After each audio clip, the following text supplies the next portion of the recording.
Hello friends, welcome to the channel. आज का ये हमारा अगला वीडियो है। अभी यूपीपीसीएस 27 अक्टूबर को जो प्रीलिम्स होने वाला है उसके लिए घटना चक्र से जो आई दृष्टि है उससे रिवीजन सीरीज़ स्टार्ट की है। आपने पिछला वीडियो नहीं देखा तो उसको जाकर देखिए और इस चैनल को सब्सक्राइब कर लीजिएगा और इस वीडियो को लाइक और शेयर कीजिएगा।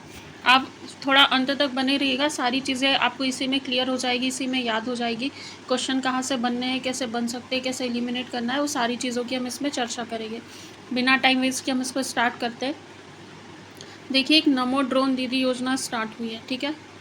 जो नमो ड्रोन दीदी योजना है अभी क्या है, तो इसकी थोड़ी थ्योरी और बैकग्राउंड दिया है कि जो भारत है उर्वरकों का दूसरा सबसे बड़ा उत्पादक है, लेकिन प्राकृतिक संसाधनों जैसे गैस, फास्फेटिक एवं पोटाश खनिजों इत्यादि की अपर्याप्त उपलब्धता के कारण यह उर्वरकों का दूसरा सबसे बड़ा आयातक भी है। पहला प्रश्न यहीं से बनेगा कि भारत उर्वरकों का सबसे बड़ा उत्पादक है और भारत उर्वरकों का सबसे बड़ा निर्यातक, यहाँ पे निर्यातक दिया रहेगा क्वेश्चन में। तो हमको लगेगा कि जब सबसे बड़ा उत्पादक है, ज़्यादा उत्पादन होता है, सबसे बड़ा मतलब दूसरा, सेकंड नंबर की बात चल रही है ना।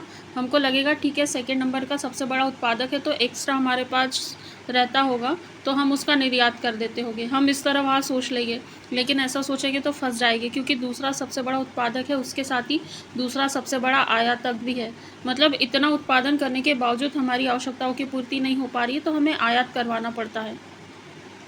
अब यदि पूछ ले कि आयात करने का कारक क्या है, क्योंकि जो प्राकृतिक संसाधन है जैसे गैस है, फास्फेटिक है, पोटाश है, खनिज है इत्यादि की अपर्याप्त उपलब्धता है, इसके कारण हमको आयात करवाना पड़ता है। तो यहाँ से तीन बातें आपको पता चलती। सबसे पहले भारत दूसरा सबसे बड़ा उत्पादक है, किसका? उर्वरकों का, फर्टिलाइजर्स का दूसरा सबसे बड़ा उत्पादक है। दूसरा फैक्ट पता चलता है कि दूसरा सबसे बड़ा आयातक भी है। अगला फैक्ट पता चलता है कि आयातक क्यों है, क्योंकि हमारे पास संसाधनों की अपर्याप्त उपलब्धता है। अब संसाधनों के नाम पूछ ले तो गैस, फास्फेटिक एवं पोटाश खनिज जो है, इन तीनों की अपर्याप्त उपलब्धता के कारण हमको उत्पादन तो दूसरा करते हैं, साथ ही आयातक में भी दूसरा सबसे बड़ा है। तीन शब्द याद रखना है, कौन कौन से? गैस, फास्फेटिक और पोटाश खनिज। जो गैस है, फास्फेटिक और पोटाश खनिज, इनकी हमारे पास अपर्याप्त उपलब्धता है। उसके बाद उर्वरकों के आयात पर इस निर्भरता को दूर करने के लिए केंद्र सरकार ने बंद पड़ी कई उर्वरक इकाइयों के पुनरुद्धार के साथ आत्मनिर्भर भारत योजना के तहत नई इकाइयों की स्थापना को भी प्रोत्साहित किया है। इसके अतिरिक्त केंद्र सरकार ने वैकल्पिक उर्वरकों के विकास के लिए स्वदेशी अनुसंधान को भी प्रोत्साहन प्रदान किया है, जिसके परिणाम स्वरूप नवोन्मेषी तरल नैनो उर्वरक का विकास हुआ है। लिक्विड नैनो फर्टिलाइज़र देखिए क्या है, अभी मैंने बताया कि दूसरा सबसे बड़ा उत्पादक है, साथ ही दूसरा सबसे बड़ा आयातक भी है। उसका कारण है कि संसाधनों की अपर्याप्त उपलब्धता है। और वो कौन से है? एक तो गैस है, दूसरा फास्फेटिक है और तीसरा पोटाश खनिज जो है हमारे पास उपलब्ध नहीं है, इसलिए दूसरा उत्पादक होने के बावजूद दूसरा सबसे बड़ा आयातक है। फिर इस समस्या को दूर करने के लिए क्या किया है? इसके लिए कि ये जो आयात है इस पर हमारी निर्भरता कम हो, निर्भरता दूर हो, इसके लिए हमारी जो केंद्र सरकार है उसने बोला है कि जो बंद पड़ी उर्वरक इकाइयाँ हैं उनका हम पुनरुद्धार करेंगे, मतलब बंद पड़ी उर्वरक इकाइयों को फिर से शुरू करेंगे। और इसके साथ हमारी जो आत्मनिर्भर भारत योजना चल रही है उसके तहत जो नई इकाइयाँ हैं उनकी स्थापना करेंगे। दो बातें बोलिए, एक तो बंद पड़ी जो इकाइयाँ हैं उनको फिर से शुरू करेंगे और फिर आत्मनिर्भर भारत योजना के तहत जो नई इकाइयाँ हैं उनको हम स्टार्ट करेंगे। और इसके अलावा हम एक अल्टरनेटिव फर्टिलाइज़र के विकास पर भी बात करेंगे। तो जो वैकल्पिक उर्वरक है उसको तरल नैनो उर्वरक का नाम दिया है। और ये जो वैकल्पिक उर्वरक है हमारे स्वदेशी अनुसंधान को बढ़ावा देगा, जो आत्मनिर्भर भारत योजना के तहत रहेगा। अब इसमें क्या है? इसमें नैनो यूरिया एवं नैनो डीएपी जैसे नए तरल उर्वरकों के विकास ने खेतों में उर्वरकों के छिड़काव की कुशल प्रणाली के विकास की आवश्यकता भी उत्पन्न कर दी है। इस परिप्रेक्ष्य में ड्रोन प्रौद्योगिकी महत्वपूर्ण साबित हुई है। देखिए, पहले के जो उर्वरक थे वो हाथों से छिड़काव किया जाता था खेतों में, लेकिन अब क्या है, जो नई वैकल्पिक तकनीक है, तरल नैनो उर्वरक मतलब लिक्विड है, लिक्विड नैनो फर्टिलाइज़र। तो लिक्विड को आप किस तरह खेतों में छिड़काव करेंगे? आप पाइपलाइन के ज़रिए करेंगे, फव्वारे के ज़रिए करेंगे या पंप के ज़रिए करेंगे। तो जो नैनो उर्वरक है, फिर इसके लिए एक नई प्रौद्योगिकी की आवश्यकता महसूस हुई है कि एक हमारे पास नई कुशल प्रणाली होनी चाहिए। इन तरल नैनो उर्वरकों में कौन है? एक तो नैनो यूरिया और नैनो डीएपी। ये दो शब्द आपको याद रखने हैं, नैनो यूरिया और नैनो डीएपी। ये क्या है? तरल नए तरल उर्वरक है और इनका विकास हुआ है। तो इनके विकास से अब खेतों में हम इन उर्वरकों का छिड़काव करेंगे तो हमको एक नई कुशल प्रणाली के विकास की भी आवश्यकता महसूस हुई। तो इसी परिप्रेक्ष्य में क्या है, जो ड्रोन प्रौद्योगिकी है ये बहुत महत्वपूर्ण साबित हुई है। हम क्या करेंगे, ड्रोन के ज़रिए इन जो लिक्विड नैनो फर्टिलाइज़र है इनका खेतों में छिड़काव करेंगे। अब किसान ड्रोन के उद्भव से कृषि पद्धतियों में क्रांतिकारी परिवर्तन संभव हुआ है। आगे देखिए, कृषि ड्रोन के माध्यम से उर्वरकों के छिड़काव की प्रणाली स्वचालित हो गई है, जिससे समय की भी बचत होती है। ऑटोमेटिक होती है तो हमारे पास समय बहुत कम लगता है। स्वचालित हो गई है प्रणाली। इसमें जो मेन फैक्ट क्या है, सबसे पहला है कि केंद्रीय मंत्रिमंडल ने नमो ड्रोन दीदी योजना को मंजूरी दी है। कब दी है? 29 नवंबर 2023 को। ठीक है, 29 नवंबर 2023 को केंद्रीय मंत्रिमंडल ने नमो ड्रोन दीदी योजना को मंजूरी दी है।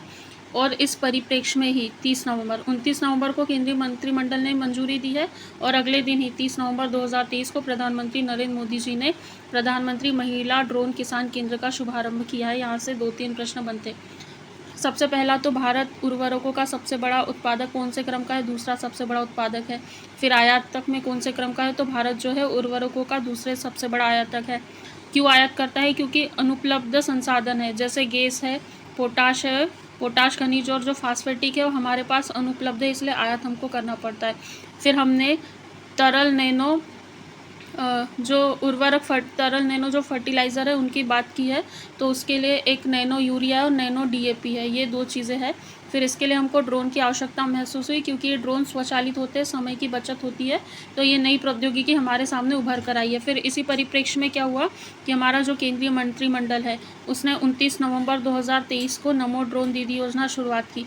देखिए, सीधे सीधे योजना का भी नाम पूछ सकते हैं, क्योंकि MPPSC में भी क्या हुआ था कि बिरसा मुंडा स्वरोजगार योजना और एक टांट्या मामा स्वरोजगार योजना भी है, तो उन्होंने बिरसा मुंडा टांट्या मामा ऑप्शन में दिए थे और आगे स्वरोजगार योजना लिखा था और बोला था ये रिक्त स्थान भरिए।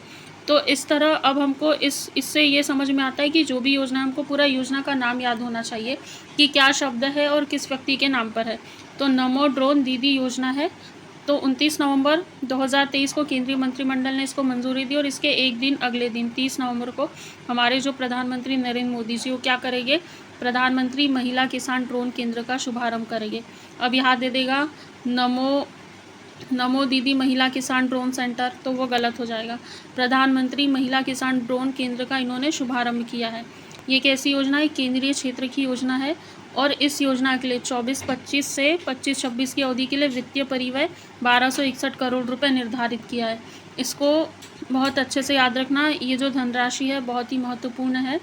तो 24-25 से 25-26 के लिए कितने करोड़ रुपए निर्धारित किए? 1261 करोड़ रुपए निर्धारित किए। इस योजना के तहत केंद्र सरकार 15,000 चयनित महिला स्वयं सहायता समूहों को ड्रोन प्रदान करेगी। देखिए, केंद्र प्रायोजित योजना है, 1261 करोड़ रुपए की धनराशि है। कितनी महिलाओं का चयन किया जाएगा? 15,000 महिलाओं का चयन किया जाएगा। कहाँ से? स्वयं सहायता समूह से। और उनको क्या देंगे? ड्रोन देंगे। कौन देगी? केंद्र सरकार देगी। इसके बाद आगे क्या है? इन ड्रोनों को किसानों को कृषि उद्देश्यों हेतु किराए पर दिया जा सकेगा।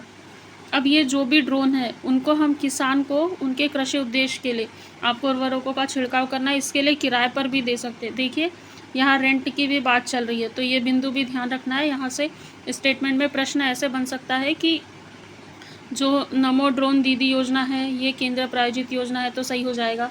फिर उसकी अवधि दे देगा, यहाँ पे 24-25 ना देकर 2023-24 दे देगा। हमको लगेगा कि हाँ, 2023 में 29 नवंबर 2023 को केंद्रीय मंत्रिमंडल ने मंजूरी दी थी और फिर 30 नवंबर को प्रधानमंत्री नरेंद्र मोदी जी ने प्रधानमंत्री महिला किसान ड्रोन केंद्र का उद्घाटन किया था। तो हमको लगेगा हाँ, 23 से तो शुरू हुई है, लेकिन गलत हो जाएगी, क्योंकि 24-25 और 25-26 की अवधि के लिए 1261 करोड़ रुपए ये भी स्टेटमेंट में बन के आ सकता है। उसके बाद 15,000 चयनित जो सेल्फ हेल्प ग्रुप्स है वहाँ से महिलाओं का चयन किया जाएगा और फिर उनको ड्रोन दिया जाएगा। और ये जो ड्रोन है किसानों को उनके कृषि उद्देश्यों के लिए किराए पर भी दिया जा सकेगा। आगे देखते आगे क्या लिखा है। ये जो ड्रोन है ना, कीटनाशकों के छिड़काव के लिए दिया जाएगा। कुल 15,000 ड्रोनों में से पहले 500 ड्रोनों को उर्वरक कंपनियों द्वारा उपलब्ध कराया जाएगा।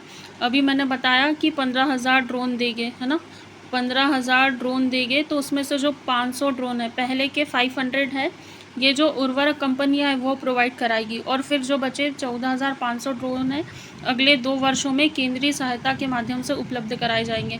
यहाँ कहाँ फंसाएगा, यहाँ आपको फंसाएगा कि पहले 500 ड्रोन जो है उर्वरक कंपनियों ने दिए, ठीक है, आपने एग्री कर लिया। फिर वो बोलेगा कि जो बचे वाले 14,500 ड्रोन है केंद्र सहायता से अगले 5 वर्षों में उपलब्ध कराया जाएगा, तो गलत हो जाएगा। हमको 2 वर्ष याद रखना है, ठीक है। 14,500 ड्रोन अगले 2 वर्षों में केंद्रीय सहायता से उपलब्ध कराए जाएंगे। एक ड्रोन एवं उसके सहायक उपकरणों की कुल लागत लगभग 10 लाख रुपए होती है। यदि ड्रोन के बारे में बात करें तो एक जो ड्रोन है और फिर उसके जो भी एसेसरीज रहती है तो कुल मिलाकर 10 लाख रुपए उसकी लागत होती है। तो महिला स्वयं सहायता समूह को ड्रोन की 80% लागत अधिकतम 8 रुपये केंद्रीय वित्तीय सहायता के माध्यम से प्राप्त होगी। कुल मिलाकर केवल 2 लाख का खर्चा उनके ऊपर आएगा। बाकी जो 8 लाख रुपए है 80% लागत की बात की गई है, तो ये कौन उपलब्ध कराएगा, ये केंद्रीय वित्तीय सहायता के माध्यम से प्राप्त होगी। यहाँ कहीं भी उर्वरक कंपनियों का नाम नहीं लिया है। उर्वरक कंपनियाँ क्या करेगी, केवल शुरू के 500 ड्रोन प्रदान करेगी। उसके बाद जो बचे वाले 14,500 ड्रोन है अगले 2 वर्षों में केंद्रीय वित्तीय सहायता से प्राप्त होंगे और उसमें भी 80% जो लागत है केंद्रीय वित्तीय सहायता से प्राप्त होगी। एक ड्रोन की वैसे लागत 10 लाख आती है, तो जो 8 लाख तक की लागत है वो केंद्र सरकार लगाने वाली है, ठीक है। आगे देखिए, आगे है, इस योजना के तहत प्रत्येक चयनित महिला स्वयं सहायता समूह में से एक सदस्य को ड्रोन पायलट प्रशिक्षण प्रदान किया जाएगा। ये बोला है कि जो प्रत्येक चयनित महिला स्वयं सहायता समूह है, जैसे एक समूह का चयन किया गया उसमें से एक सदस्य को जो ड्रोन पायलट का प्रशिक्षण दिया जाएगा, जबकि समूह के किसी अन्य सदस्य को ड्रोन तकनीशियन सहायक के रूप में प्रशिक्षित दिया जाएगा। जैसे एक समूह है तो उस एक समूह में से एक को क्या कर देंगे, हम पायलट बना देंगे और फिर उनका सहायक भी होना चाहिए तो सहायक का प्रशिक्षण दे देंगे। स्पष्ट है कि इस योजना के तहत ग्रामीण महिलाओं को ड्रोन संचालन में प्रशिक्षित करके उन्हें ड्रोन दीदी में रूपांतरित किया जाएगा, ठीक है। यहाँ पे ग्रामीण महिलाओं की बात की, नगरीय महिलाओं की बात नहीं की। स्टेटमेंट में आपको दे देगा कि नगरीय महिलाओं में ड्रोन का संचालन में प्रशिक्षित करके उन्हें ड्रोन दीदी में रूपांतरित किया जाएगा। नगरीय आता है तो गलत कर देना, ग्रामीण क्षेत्र की यहाँ पर बात चल रही है। ज्ञातव्य है कि प्रधानमंत्री ने 15 अगस्त 2023 को 77वें स्वतंत्रता दिवस के अवसर पर अपने संबोधन में ड्रोन दीदी योजना की घोषणा की थी। अब आपको फंसाने वाला प्रश्न आ गया है, कैसे फंसाएगा यहाँ समझना। अभी मैंने बताया कि 29 नवंबर 2023 को केंद्रीय मंत्रिमंडल ने उसको स्वीकृति दे दी और 30 नवंबर को प्रधानमंत्री मोदी जी ने जो प्रधानमंत्री किसान महिला ड्रोन केंद्र का शुभारंभ किया। अब वो बोलेंगे कि 29 नवंबर को ही घोषणा हुई थी, तो नहीं, यहाँ तो केंद्रीय मंत्रिमंडल ने स्वीकृति की थी। जो घोषणा हुई थी वो 15 अगस्त को हो गई थी और किस उपलक्ष्य पर, जो हमारा 77वां स्वतंत्रता दिवस था उसके उपलक्ष्य पर। तो 7 याद रखना है। 15 अगस्त 2023 को घोषणा की थी और प्रधानमंत्री जी ने ही की थी अपने संबोधन में। किस योजना की, नमो ड्रोन दीदी योजना की घोषणा की थी, फिर उसका नाम नमो ड्रोन दीदी योजना किया गया। अगला बिंदु देखते हैं। चूँकि हाल ही में बहुत राज्यों में चुनाव हुए हैं तो इसमें प्रश्न कैसे बनते हैं, लोकसभा की सीटें कितनी हैं, राज्यसभा की सीटें कितनी है, अभी वहाँ पर सीएम कौन चुना गया है, विपक्ष का नेता कभी पूछ ले तो, या फिर वहाँ पर विधानसभा अध्यक्ष कौन चुना गया है, इस तरह के प्रश्न बन सकते हैं। लोकसभा की, राज्यसभा की सीटें, वहाँ की विधानसभा की सीटें, चुनाव में कोई नई तकनीक यूज़ की गई या कोई इंसिडेंस हुआ जो बहुत फेमस हो गया हो, बूथ कैप्चरिंग हुई हो, या फिर चुनाव बहुत अधिक शांति ढंग से संपन्न हुए हो, महिलाओं की कोई भागीदारी हो। तो ये जो तमाम प्रश्न है यहाँ से प्रश्नों का बहुत अच्छा दायरा निकल के आता है। तो इन सारे बिंदुओं पर आपको ध्यान देना है, बहुत अच्छे से इसको पढ़ते हैं हम। भारतीय संविधान के अनुच्छेद 172(1) के साथ पठित अनुच्छेद 324 तथा जनप्रतिनिधित्व अधिनियम 1951 the representation of the people act 1951 की धारा 15 के तहत प्रदत्त प्राधिकार एवं शक्तियों के प्रयोग के माध्यम से भारत निर्वाचन आयोग राज्यों की विधानसभाओं की वर्तमान अवधि की समाप्ति से पूर्व नई विधानसभा के गठन के लिए स्वतंत्र, निष्पक्ष, सहभागी, सुगम, समावेशी तथा सुरक्षित निर्वाचन संपन्न कराने के लिए प्रतिबद्ध है। इसमें क्या है, ये क्या कथा है, ये पूरी ऐसा है कि हमारे भारतीय संविधान का जो अनुच्छेद 172(1) है, इसके साथ जो पठित अनुच्छेद 324 है और जनप्रतिनिधित्व अधिनियम, प्रश्न देखिए, प्रश्न आएगा जनप्रतिनिधित्व अधिनियम आया है 1950, 1951, 1952, 1955, है ना, और 1951। तो हमको 1951 के साथ जाना है। जो जनप्रतिनिधित्व अधिनियम है 1951 में आया है। तो इसकी कौन सी धारा है, इसकी धारा 15 है। यदि अनुच्छेद की बात करें तो 172 एक है, उसके साथ 324 और जनप्रतिनिधित्व अधिनियम 1951 में आया है, और 51 का उल्टा कर दो तो 15 हो जाता है, तो 51 की धारा 15, ठीक है। इसके तहत जो भी प्राधिकार है और शक्तियाँ हैं इनका प्रयोग कौन करेगा? भारत निर्वाचन आयोग। और भारत निर्वाचन आयोग जनप्रतिनिधित्व अधिनियम 1951 की धारा 15 के तहत जो भी उसको प्राधिकार और शक्तियाँ है उसका प्रयोग करते हुए राज्यों की जो विधानसभा है उसकी वर्तमान अवधि की समाप्ति के पूर्व। देखिए अब यहाँ प्रश्न बनेगा कि जो भारत निर्वाचन आयोग है राज्यों की विधानसभा की अवधि समाप्त होने के पश्चात चुनाव कराएगा, तो गलत हो जाएगा भैया। चुनाव तो पहले कराएंगे ताकि अवधि समाप्त होने के पूर्व ही हमें नया मुख्यमंत्री मिल जाए, नई कैबिनेट मिल जाए, नई सदस्य मिल जाए। यदि सोचिए अवधि समाप्त हो गई उसके बाद चुनाव करा रहे तो कितनी अव्यवस्था उत्पन्न होगी। तो यहाँ पे इस तरह आपको फंसाएगा। तो आपको याद रखना है कि विधानसभा की जो वर्तमान अवधि चल रही है उसकी समाप्ति से पहले ही नई विधानसभा के गठन के लिए स्वतंत्र, निष्पक्ष, सहभागी, सुगम और समावेशी और सुरक्षित निर्वाचन कराने के लिए प्रतिबद्ध है। इतने बिंदु आपको याद रखना है। इसी संवैधानिक आवश्यकता के दृष्टिगत हाल में जो 5 राज्य छत्तीसगढ़, मध्य प्रदेश, मिजोरम, राजस्थान, तेलंगाना में विधानसभा चुनाव संपन्न हुए कुछ महीनों पहले हुए हैं, उसका ये विवरण है यहाँ पर। छत्तीसगढ़ विधानसभा चुनाव के बारे में हम बात करेंगे। मध्य प्रदेश का ये पड़ोसी राज्य है और उत्तर प्रदेश से भी इसकी सीमा साझा होती है। संसदीय एवं विधानसभा निर्वाचन क्षेत्रों के परिसीमन आदेश 2008 के अनुसार छत्तीसगढ़ विधानसभा में कुल 90 सीटें। आपको केवल यहाँ क्या याद रखना है, यहाँ प्रश्न ये बनेगा छत्तीसगढ़ विधानसभा में कितनी सीटें हैं, तो 90 सीटें हैं, ठीक है। इसमें 10 सीटें अनुसूचित जातियों के लिए और 29 सीटें एसटी के लिए आरक्षित है। चूँकि हम छत्तीसगढ़ स्पेशल को एग्ज़ाम नहीं दे रहे इसलिए इतना इम्पोर्टेंट नहीं है। भारत निर्वाचन आयोग द्वारा जारी अधिसूचना के तहत आगे देखते हैं यहाँ पर क्या लिखा है।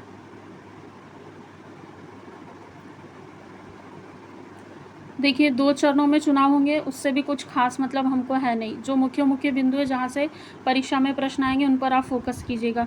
अब चरण 1 और चरण 2 के तहत ये हुआ, इससे भी हमको कोई लेना देना नहीं है। अब प्रश्न जो हमारे काम का है हमको ये देखना है, छत्तीसगढ़ विधानसभा चुनाव 2023 के लिए चुनई चिरई को शुभंकर घोषित किया गया है। पहला प्रश्न, छत्तीसगढ़ विधानसभा में कितनी सीटें हैं, तो छत्तीसगढ़ विधानसभा में 90 सीटें। उसके बाद कितने चरणों में चुनाव हुए, तो ठीक है 2 चरणों में चुनाव हुए। अब काम का प्रश्न ये है कि शुभंकर क्या था, छत्तीसगढ़ विधानसभा चुनाव का, और ये चुनाव 2023 के थे, तो इसके लिए शुभंकर चुनई चिरई था, ठीक है, चुनई चिरई। चूँकि छत्तीसगढ़ भी सी से स्टार्ट होता है इसीलिए चुनई चिरई आप याद रखना, चुनई चिरई इसका शुभंकर था। उसके बाद छत्तीसगढ़ विधानसभा चुनाव में कुल 76.31% मतदान दर्ज किए। चूँकि यदि कोई सीजी स्पेशल वाला हो तो उसके लिए ये इंपॉर्टेंट है, हमारे लिए उतना कुछ खास नहीं है। चुनई चिरई याद रखना है, 76-31 याद रखना है। छठी छत्तीसगढ़ विधानसभा के गठन के लिए हुए चुनाव के परिणाम 3 दिसंबर 2023 को घोषित हुए। ये डेट याद नहीं है, महत्वपूर्ण ये है छठी छत्तीसगढ़ विधानसभा थी। पहला प्रश्न, छत्तीसगढ़ विधानसभा में कितनी सीटें हैं, विधानसभा की 90 सीटें हैं। चुनाव कितने चरणों में हुए, 2 चरणों में। शुभंकर क्या था, चुनई चिरई शुभंकर था। उसके बाद में कौन सी विधानसभा है, तो 9 का उल्टा कर देना तो 6 बन जाएगा, तो छठी विधानसभा है।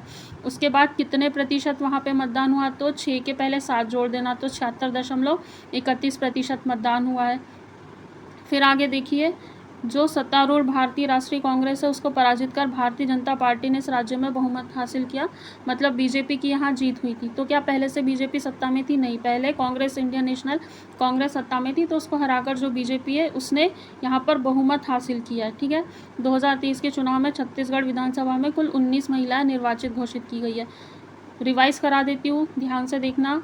छत्तीसगढ़ में 90 विधानसभा की सीट है, 2 चरणों में चुनाव हुआ। उसके बाद में चुनई चिरई यहाँ का शुभंकर था। अगला ये है कि यहाँ पर 76.31% मतदान हुआ है। उसके अलावा आपको ये याद रखना है कि कितनी महिलाएं निर्वाचित हुई है, तो यहाँ पर 19 महिलाएं निर्वाचित हुई है। और क्या बिंदु छूट रहा है, हाँ, कौन सी विधानसभा थी, ठीक है, कौन सी विधानसभा थी, तो छठी विधानसभा थी, और 6 का उल्टा करेंगे तो 19 महिलाएं यहाँ पर निर्वाचित हुई है।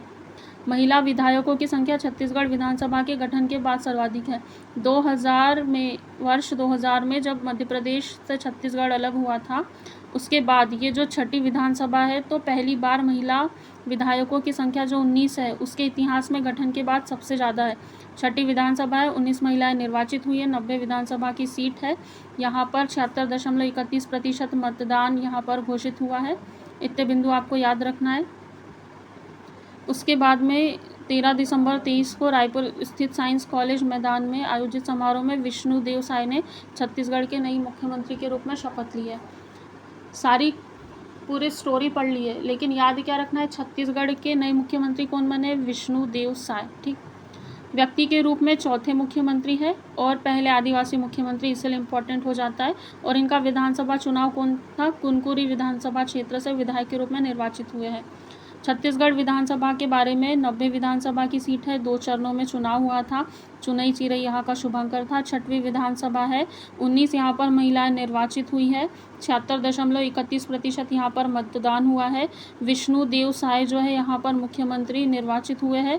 व्यक्ति के रूप में बात करें तो चौथे और पहले आदिवासी मुख्यमंत्री है और इनका विधानसभा क्षेत्र जो है कुनकुरी है। ठीक है, कुनकुरी विधानसभा क्षेत्र है, वहाँ से विधायक निर्वाचित हुए हैं। अगला देखिए, अगला यह है उप मुख्यमंत्री भी नियुक्त हुए और वो भी दो, एक कौन से? अरुण साह और दूसरा विजय शर्मा। छत्तीसगढ़ के पूर्व मुख्यमंत्री कौन थे? रमन सिंह। इनको क्या बनाया? विधानसभा अध्यक्ष बनाया। ठीक है, विधानसभा रमन सिंह को बनाया है जो पहले वहाँ के मुख्यमंत्री थे। फिर बॉक्स में कुछ इंपॉर्टेंट बिंदु दिए हैं, उनको देखते हैं हम। छत्तीसगढ़ विधानसभा चुनाव परिणाम 90 सीटों के लिए, ये हमारे कुछ काम का नहीं, कितने प्रतिशत किसको मिला कोई मतलब नहीं, लेकिन हाँ बीजेपी ने बहुमत हासिल किया, ये थोड़ा सा नॉलेज के लिए जान सकते हैं। अगला देखते हैं,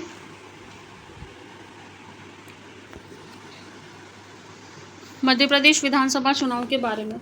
तो हमारे यहाँ कितनी सीटें? कुल 230 सीटें हैं। यहाँ संसदीय एवं विधानसभा निर्वाचन क्षेत्रों के परिसीमन आदेश 2008 के अनुसार मध्य प्रदेश विधानसभा में 230 सीटें, 35 हमारी एससी के लिए और 47 एसटी के लिए। चूँकि एमपी स्पेशल वाले बच्चों के लिए याद रखना ज़रूरी है। एससी के लिए कितनी है? एससी के लिए सीटें 35 और एसटी के लिए कितनी है? एसटी के लिए 47 है। ठीक है, भारत निर्वाचन आयोग द्वारा जारी अधिसूचना के तहत राज्य में नई विधानसभा के गठन के लिए एक चरण में चुनाव संपन्न कराने की घोषणा की। एक चरण में, छत्तीसगढ़ में 2 चरणों में होते हैं, हमारे यहाँ एक चरण में। हमारे यहाँ 17 नवंबर 2023 को मतदान संपन्न हुआ है और विधानसभा चुनाव 2023 में कुल 77.15% मतदान। छत्तीसगढ़ में कितना था? 76.31% था। छत्तीसगढ़ से ज़्यादा हमारे यहाँ 77.15%। हमारे यहाँ कौन सी विधानसभा है? 16वीं विधानसभा है। छत्तीसगढ़ में कौन सी थी? 6वीं थी। इसके परिणाम कब घोषित हुए? 3 दिसंबर 2023 को, जब छत्तीसगढ़ के भी परिणाम घोषित हुए थे। हमारे यहाँ जो सत्तारूढ़ भारतीय जनता पार्टी थी उसने 70% से अधिक सीटें जीतकर बहुमत प्राप्त किया है। वहाँ छत्तीसगढ़ में भी बीजेपी ने बहुमत प्राप्त किया है और 2023 के चुनाव में 27 महिला विधायक निर्वाचित हुई है, जबकि छत्तीसगढ़ में कितनी हुई है? छत्तीसगढ़ में 19 महिला विधायक निर्वाचित हुई है, जो वहाँ के उसके गठन के बाद इतिहास में सबसे ज़्यादा महिलाएं हैं। 13 दिसंबर को भोपाल में मोहन यादव ने मध्य प्रदेश के नए मुख्यमंत्री के रूप में शपथ ली है। वहाँ पर विष्णुदेव साय जी ने शपथ ली है मुख्यमंत्री के रूप में। इनका विधानसभा चुनाव क्षेत्र कौन सा है? इनका है उज्जैन दक्षिण और वहाँ उनका कौन सा था? छत्तीसगढ़ की बात करें तो कुनकुरी विधानसभा क्षेत्र उनका था, जहाँ से वो विधायक चुने गए थे। उसके बाद यहाँ मुख्यमंत्री 2 बने हैं, राजेंद्र शुक्ल और जगदीश देवड़ा। वहाँ कौन बने थे? वहाँ पे विजय शर्मा जी बने थे और एक मुझे नाम याद नहीं आ रहा है, वहाँ पे भी 2 उप मुख्यमंत्री बने हैं। और विधानसभा अध्यक्ष कौन है? नरेंद्र सिंह तोमर जी। वहाँ कौन थे? रमन सिंह जो पहले के सीएम थे, वो विधानसभा अध्यक्ष है। तो एमपी विधानसभा चुनाव की बात करें तो अपने यहाँ 230 सीटें हैं और अपने यहाँ एक चरण का चुनाव हुआ है। 77.15% मत डले हैं, 70% से अधिक सीटें जीती है। श्री मोहन यादव जी जो है वो हमारे मुख्यमंत्री चुने गए हैं। नरेंद्र सिंह तोमर जी जो है हमारे ये विधानसभा अध्यक्ष चुने गए। 2 मुख्य उप मुख्यमंत्री हैं, जगदीश देवड़ा सर और राजेंद्र शुक्ल सर। इसके अलावा बात करें तो हमारे यहाँ एससी की 35 सीटें हैं और एसटी की 47 सीटें हमारे यहाँ पर है। ठीक है, इसके अलावा और कोई फैक्ट होगा तो रिकॉल कर लेंगे, कोई दिक्कत नहीं है। बीजेपी ने 163 सीटें जीती है। ठीक है, अब मिज़ोरम की बात करें तो मिज़ोरम में कितनी सीटें हैं? 40 है। उसमें से 39 सीटें अनुसूचित जनजातियों के लिए आरक्षित है। ये थोड़ा महत्वपूर्ण है क्योंकि देखिए कुल 40 सीट है और 40 में से भी 39 की बात करें तो शेड्यूल ट्राइब के लिए, मतलब यहाँ अनुसूचित जनजाति बाहुल्य क्षेत्र के अंतर्गत आता है। भारत निर्वाचन आयोग द्वारा जारी अधिसूचना के तहत राज्य में नई विधानसभा के गठन के लिए एक चरण में चुनाव संपन्न कराने की घोषणा। केवल छत्तीसगढ़ में हमने 2 चरणों में चुनाव पड़ा है, बाकी मध्य प्रदेश और मिजोरम में एक चरण में चुनाव हुए हैं। कितने प्रतिशत यहाँ मतदान हुआ है? 80.66% मतदान हुआ है। और कौन सी विधानसभा है? 9वीं। छत्तीसगढ़ की 6वीं थी, हमारे यहाँ की 16वीं है और मिज़ोरम की 9वीं है। उसके बाद में 27 सीटें जीतकर कौन सी पार्टी बनी? ज़ोरम पीपल्स मूवमेंट पार्टी ने बहुमत प्राप्त किया है। आगे देखेंगे, चुनाव में इस दल ने पहली बार एक मान्यता प्राप्त राजनीतिक दल के रूप में भाग लिया है। ज्ञातव्य है कि 2019 में ज़ोरम पीपल्स जो पार्टी है एक क्षेत्रीय दल, रीजनल पार्टी के रूप में इसको मान्यता प्राप्त हुई थी 2019 में, लेकिन अभी पहली बार राजनीतिक दल के रूप में इसने भाग लिया है। इसमें जो 9वीं विधानसभा का गठन है उसमें 3 महिला निर्वाचित हुई है। मध्य प्रदेश की बात करें तो मध्य प्रदेश में, छत्तीसगढ़ की बात करें तो छत्तीसगढ़ में 19 महिलाएं निर्वाचित हुई है। मध्य प्रदेश में कितनी हुई है? 27। मध्य प्रदेश में 27 महिलाएं निर्वाचित हुई है, छत्तीसगढ़ में 19 और यहाँ पर मात्र 3 महिलाएं निर्वाचित हुई है। उसके बाद में 1972 में मिज़ोरम विधानसभा के गठन के बाद पहला अवसर है जब एक से अधिक महिला का चुनाव विधानसभा सदस्य विधायक के रूप में हुआ है। यदि हम कंपेयर करें तो मध्य प्रदेश की 16वीं विधानसभा है, छत्तीसगढ़ की 6वीं और मिज़ोरम की 9वीं है। मध्य प्रदेश में 27 महिलाएं निर्वाचित हुई है, जो छत्तीसगढ़ है उसमें 19 महिलाएं निर्वाचित हुई है और मिज़ोरम में 3 हुई है। छत्तीसगढ़ के इतिहास में भी पहली बार है कि इतनी अधिक महिलाएं निर्वाचित हुई है और मिज़ोरम के इतिहास में भी पहली बार है कि एक से अधिक महिलाएं निर्वाचित हुई है। आगे देखते हैं, जो ZPM पार्टी, इनके जो नेता है लाल दुहोमा, इन्होंने मुख्यमंत्री के रूप में शपथ ली है। मध्य प्रदेश के मुख्यमंत्री श्री मोहन यादव जी, छत्तीसगढ़ के मुख्यमंत्री श्री विष्णुदेव साय जी है और मिज़ोरम के श्री लाल दुहोमा जी मुख्यमंत्री है।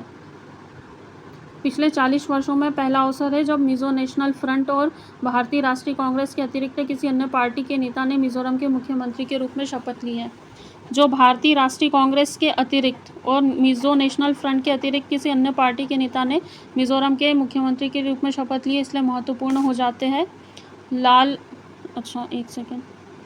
लाल रिनपुई मिज़ोरम की पहली महिला कैबिनेट मंत्री और राज्य के इतिहास में मंत्री का पद ग्रहण करने वाली तीसरी महिला। ये फैक्ट बहुत इंपॉर्टेंट हो जाता है, प्रश्न बन सकता है। बोल देंगे कि लाल रिनपुई जो महिला है ये पहली बार कैबिनेट मंत्री चुनी गई है, किस राज्य से संबंधित है? तो मिज़ोरम से। ऑप्शन में देगा मेघालय, मिज़ोरम, मणिपुर। हमको उत्तर पूर्वी राज्य के सारे नाम एक जैसे लगेंगे, तो मिज़ोरम याद रखना, ठीक है। ऐसा क्यों? क्योंकि ये रम नहीं लेती थी, इसीलिए पहली बार कैबिनेट मंत्री चुनी गई, इनके अच्छे आचरण, अच्छे चरित्र के कारण। और उस राज्य के इतिहास में भी मंत्री का पद ग्रहण करने वाली तीसरी महिला है और कैबिनेट मंत्री बनने वाली पहली महिला है। उनका नाम है लाल रिनपुई और जो मुख्यमंत्री बने हैं उनका नाम क्या है? लाल दुहोमा। तो मुख्यमंत्री भी लाल से शुरू हो रहे, लाल दुहोमा, और महिला भी लाल रिनपुई, ठीक। आगे देखते हैं, लाल दुहोमा जी के बारे में बात की है तो ये पूर्व IPS अधिकारी है मिज़ोरम के 6ठे मुख्यमंत्री के संदर्भ में, व्यक्ति के संदर्भ में। यदि हम छत्तीसगढ़ की बात कर रहे थे तो जो विष्णुदेव साय थे व्यक्ति के रूप में चौथे थे और पहले आदिवासी मुख्यमंत्री चुने गए थे। लाल दुहोमा जी के बारे में बात करें तो 2023 के विधानसभा चुनाव में सेरछिप विधानसभा क्षेत्र से निर्वाचित हुए। इनका सेरछिप है, मोहन यादव जी का दक्षिण उज्जैन था और विष्णुदेव जी का कुनरुई करके ऐसा कोई क्षेत्र था। IPS अधिकारी के रूप में भूतपूर्व प्रधानमंत्री इंदिरा गांधी की सुरक्षा में तैनात रह चुके हैं। 1984 में भारतीय राष्ट्रीय कांग्रेस के प्रत्याशी के तौर पर मिज़ोरम में लोकसभा के सदस्य के रूप में चुने गए हैं। मतलब 1984 से इनकी राजनीतिक यात्रा शुरू हो गई थी। 1988 में दल बदल विरोधी कानून के तहत अयोग्य घोषित होने वाले पहले लोकसभा सांसद थे। बहुत महत्वपूर्ण हो जाता है, जो एंटी डिफेक्शन लॉ है उसके तहत अयोग्य घोषित होने वाले पहले लोकसभा सांसद यही थे। 1988 की बात है। राजस्थान की बात करें तो संसदीय एवं विधानसभा निर्वाचन क्षेत्रों के परिसीमन आदेश 2008 के अनुसार राजस्थान विधानसभा में 200 सीटें, MP में 230 सीटें हैं। छत्तीसगढ़ की बात करें तो 90 सीटें हैं। मिज़ोरम की बात करें तो 40 सीटें हैं और अभी राजस्थान की बात करें तो 200 सीटें हैं, ठीक है। इसमें क्या 34 अनुसूचित जाति के लिए और 25 ST के लिए आरक्षित है, जबकि हमने मिज़ोरम में देखा था कि जो 39 है ST के लिए आरक्षित थी। राज्य में मतदान, ये डेट से मतलब नहीं है, 74.62% मतदान हुआ, ठीक है। और 16वीं विधानसभा, इसके गठन के लिए चुनाव हुए। मध्य प्रदेश की भी 16वीं, राजस्थान पड़ोसी राज्य है उसकी भी 16वीं, अब यहाँ पे क्या हुआ, 200 में से केवल 199 जो सीटें उन्हीं के लिए चुनाव आयोजित हुए। क्यों? क्योंकि राजस्थान का जो श्रीगंगानगर जिला है उसका करणपुर विधानसभा जो निर्वाचन क्षेत्र है उससे भारतीय राष्ट्रीय कांग्रेस के उम्मीदवार गुरमीत सिंह कुनर के निधन के कारण इस निर्वाचन क्षेत्र का चुनाव स्थगित कर दिया गया। बोल देंगे कि हाल ही में राजस्थान में जो विधानसभा चुनाव हुए थे उसमें स्टेटमेंट बना कर देंगे आपको, वो बोलेंगे कि वहाँ 200 विधानसभा सीटों के लिए चुनाव हुए हैं, फिर मुख्यमंत्री ये चुने गए, इतने प्रतिशत मतदान हुआ। तो 200, आपको तो पता है कि राजस्थान में 200 विधानसभा सीट है, आप सही कर दोगे, लेकिन आपका प्रश्न गलत हो जाएगा क्योंकि एक सीट पर चुनाव नहीं हुए थे, तो कुल 199 सीटों पर चुनाव हुए थे। अब कथन में ये भी दे सकता है कि किस सीट पर चुनाव नहीं हुए, तो जो करणपुर विधानसभा निर्वाचन क्षेत्र है वहाँ पर चुनाव नहीं हुए। कहाँ पे पड़ता है ये? श्रीगंगानगर जिले में पड़ता है। क्यों? क्योंकि वहाँ के जो उम्मीदवार थे किस पार्टी के थे? भारतीय राष्ट्रीय कांग्रेस के थे। उनका नाम क्या था? गुरमीत सिंह कुनर। इनका क्या हो गया था? निधन हो गया था। इसके कारण निर्वाचन क्षेत्र का चुनाव स्थगित कर दिया गया था। तो यदि जिले की बात करते हैं तो जिले का नाम है श्रीगंगानगर। कौन सा विधानसभा क्षेत्र है? करणपुर। किस पार्टी से संबंधित है? भारतीय राष्ट्रीय कांग्रेस के उम्मीदवार है और उनका नाम क्या है? गुरमीत सिंह कुनर उनका नाम है। 8 जनवरी 2024 को करणपुर विधानसभा क्षेत्र में हुए उपचुनाव का परिणाम घोषित किया गया। ठीक है, कौन उम्मीदवार विजयी घोषित हुए इस सीट पर? रुपिंदर सिंह कुनर ये विजयी हुए। घोषित परिणाम के अनुसार राजस्थान में सत्तारूढ़ भारतीय राष्ट्रीय कांग्रेस को पराजित कर भारतीय जनता पार्टी ने बहुमत हासिल किया। राजस्थान विधानसभा चुनाव में 20 महिलाएं निर्वाचित घोषित की गई। मध्य प्रदेश की बात करें 27, छत्तीसगढ़ की बात करें 19, मिजोरम की बात करें 3 और राजस्थान की बात करें तो 20। इस तरह आप एक टेबुलर फॉर्म में भी ये फैक्ट लिख सकते, तो कभी सही जोड़ी मिलान में आ जाए या फिर स्टेटमेंट में प्रश्न आ जाए, उपरोक्त में से 1 2 है या फिर 2 4 है या फिर 1 2 4 है, तो आपका प्रश्न गलत नहीं होगा क्योंकि आपको चीज़ें रटी हुई रहेगी। टेबुलर फॉर्म में जो चीज़ें बहुत लंबे समय तक याद रहती है, रिवीजन में बहुत आसानी हो जाती है। यहाँ देखिए मुख्यमंत्री कौन बने? भजनलाल शर्मा। मैं आपको रिवाइज करा दूँ, एमपी के मुख्यमंत्री मोहन यादव जी बने हैं और मिज़ोरम के लाल दुहोमा जी बने, छत्तीसगढ़ के विष्णुदेव साय जी बने और राजस्थान के भजनलाल शर्मा जी। देखिए सबका भगवान के नाम पर याद आ रहा है, मोहन यादव जी, विष्णुदेव साय जी, भजनलाल शर्मा जी। भजन भगवान का ही करते हैं ना, और एक लाल दुहोमा। लाल मतलब माँ का लाल, माँ दुर्गे का लाल, इस तरह आप याद रख सकते हैं। अब इनका विधानसभा क्षेत्र कौन था? सांगानेर। मध्य प्रदेश के मुख्यमंत्री जी का विधानसभा क्षेत्र दक्षिण उज्जैन है। छत्तीसगढ़ की बात करें तो कुनकुरी नाम से कुछ है और उधर मिज़ोरम वाले का भी मुझे याद नहीं आ रहा है, रिंछेप है। हाँ, लाल दुहोमा जी का रिंछेप है और इनका सांगानेर है। यह पहला अवसर है कि जब श्री शर्मा विधायक के रूप में निर्वाचित हुए। ठीक है, उसके बाद में उप मुख्यमंत्री यहाँ 2 बने, दिया कुमारी और प्रेमचंद बैरवा। ये चूँकि महिला है इसीलिए याद रखना है दिया कुमारी जी और प्रेमचंद बैरवा, ऐसे याद रखना भजन लाल शर्मा। जब आप भजन करने जाते हो ना, मंदिर में जाते हो या किसी ईश्वर की मूर्ति को या उनकी प्रतिमा को सामने प्रतिष्ठापित करके फिर आप प्रार्थना करते हो, भजन करते हो, सबसे पहले दिया लगाते हैं। ठीक है, दिया कैसे लगाते हैं? प्रेम से लगाते हैं, चंदे ही दिए लगाते हैं। ऐसा होता है क्या कि पूरे दीपक भर दिए? इतने भी दीपक नहीं लगाए जाते, कुछ ही दीपक लगाए जाते हैं।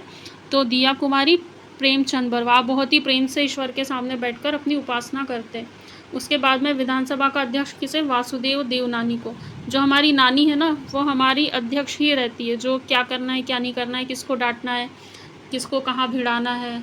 ठीक है, ये सारे काम हमारी नानी लोगों को बहुत अच्छे से आते हैं। तो जो देवनानी है ना, ये अध्यक्ष चुनी जाती है हमेशा। जो लीडरशिप है यही लोग करते हैं। भारतीय जनता पार्टी को 115 सीटें मिली। ठीक है, उसके बाद में अगला देखते हैं, एक और राज्य बचा हुआ हमारा, हाँ तेलंगाना। तेलंगाना का इसीलिए महत्वपूर्ण होता है क्योंकि क्या हुआ था, 2 जून 2014 को तेलंगाना को अलग किया गया था। उसके बाद 10 वर्षों के लिए दोनों की संयुक्त राजधानी रखी थी। तो हाल ही में 2024 में अब नई राजधानी बनाने के लिए अलग से बजट का आवंटन किया गया है, इसीलिए तेलंगाना महत्वपूर्ण हो जाता है। तो संसदीय विधानसभा निर्वाचन क्षेत्रों के परिसीमन आदेश 2008 के अनुसार तेलंगाना में कुल 119 सीटें। रिवाइज करवा रही हूँ, मध्य प्रदेश की बात करें तो 230, राजस्थान की बात करें तो 200, छत्तीसगढ़ की बात करें तो 90, मिजोरम की बात करें तो 40 और यदि तेलंगाना की बात करें तो 119। और राजस्थान में केवल 199 सीटों पर ही चुनाव हुए और 40 में से जो 39 सीटें शेड्यूल ट्राइब एसटी के लिए अधिसूचित है। उसके बाद में यहाँ 19 सीटें अनुसूचित जाति, 12 और एसटी के लिए। ठीक है, भारत निर्वाचन आयोग द्वारा जारी अधिसूचना के तहत राज्य में नई विधानसभा के गठन के लिए एक चरण में चुनाव करवाने की घोषणा की गई है। केवल हमने छत्तीसगढ़ में 2 चरणों में चुनाव देखे, बाकी सारे राज्यों में 1 चरण में चुनाव हुए हैं। इसमें 71.34% मतदान हुआ है, ठीक है। ये तीसरी तेलंगाना विधानसभा का गठन, मध्य प्रदेश की 16वीं थी, राजस्थान की 16वीं थी, छत्तीसगढ़ की 6वीं थी, मिज़ोरम की 9वीं थी और यदि तेलंगाना की बात करें तो ये तीसरी है, ठीक है। ये आंकड़े एक अलग से टेबुलर फॉर्म में आप बना के रख लेना। तेलंगाना के गठन के बाद से राज्य में सत्तारूढ़ भारत राष्ट्र समिति पार्टी को पराजित कर भारतीय राष्ट्रीय कांग्रेस ने बहुमत प्राप्त किया है। कौन सी पार्टी वहां पर सत्तारूढ़ थी? भारत राष्ट्र समिति। ये पार्टी का नाम थोड़ा उतना चर्चा में नहीं रहता है, इसीलिए इसको याद रख लेना। भारत राष्ट्र जो समिति पार्टी है, इसको हराया है। उसके बाद लगभग 8% महिला विधायक, मतलब कुल 10 महिला निर्वाचित हुई है। मध्य प्रदेश में कितनी हुई है? मध्य प्रदेश में 27 हुई है। छत्तीसगढ़ में कितनी? 19 हुई है। मिज़ोरम में कितनी हुई? मिज़ोरम में 3 हुई है। और राजस्थान की यदि बात करें तो मुझे याद नहीं आ रहा है कितनी है, और तेलंगाना की बात करें तो 10 महिलाएं निर्वाचित हुई है। मुख्यमंत्री कौन बनी है? मुख्यमंत्री बने अनुमुला रेवंत रेड्डी साहब। ये अनुमुला रेवंत रेड्डी साहब मुख्यमंत्री बने हैं और ये दूसरे मुख्यमंत्री तेलंगाना के, और तेलंगाना के कोडंगल विधानसभा क्षेत्र से निर्वाचित हुए। और उप मुख्यमंत्री कौन बने? मल्लू भट्टी विक्रमार्क। अभी राजस्थान के मैंने क्या बताया था? दिया कुमारी। दिया लगाना है, कैसे लगाना है? चंद लगाना और प्रेम से, तो प्रेमचंद बेरवा। उसके बाद में आगे वाला जो सेशन है हम अगले वीडियो में कंप्लीट करेंगे, जितने भी टॉपिक्स हैं। आपने यदि वीडियो को लाइक नहीं किया तो प्लीज़ लाइक कर लीजिएगा, शेयर कर दीजिएगा। और इसी तरह हमारी लूसेंट की क्लास भी स्टार्ट है, यदि आपको उसको ज्वाइन करना है तो डिस्क्रिप्शन बॉक्स में उसकी सारी डिटेल्स दे रखी है, आप वहाँ जाकर मैसेज करके इन्फॉर्मेशन ले सकते हैं और हमारी लूसेंट क्लास से जुड़ सकते हैं। वो 75 डेज़ के लूसेंट क्लास का टारगेट है, जिसमें हम इसी तरह लूसेंट को बहुत अच्छे से कवर करने वाले। तो आप सभी का बहुत बहुत धन्यवाद। अच्छे से पढ़ती रहिए। जय हिंद, जय भारत।